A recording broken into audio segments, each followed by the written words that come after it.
పొయ్యి వెలిగించకుండా వెన్నలా కరిగిపోయే చిన్ని కృష్ణుడికి స్వీట్ చేసుకుందాం. ముందుగా దానికోసం మిక్సీ గిన్నెలోకి కాజు, అలాగే వేయించి పొట్టు తీసేసుకున్న పల్లీలు ఇవి మిక్సీ పట్టేసుకుని, ఇప్పుడు ఈ పౌడర్ని ఒక ప్లేట్లోకి తీసుకుని అందులో డ్రై రోస్ట్ చేసుకున్న కొబ్బరి పొడి అలాగే షుగర్ పౌడర్ వేసి బాగా మిక్స్ చేసేసుకుందాం.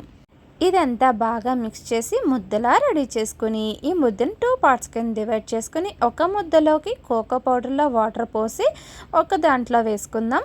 కోకో పౌడర్ లేకపోతే కాఫీ పౌడర్లో యాడ్ చేసుకోవచ్చు. ఇప్పుడు ఈ బ్లాక్ కలర్లో ఉన్న ముద్దని 4 పెద్ద ఉండల్లా రెడీ చేసుకుందాం. తర్వాత వైట్ కలర్లో ఈ 4 పెద్దవి 4 చిన్నవి చేసుకుందాం.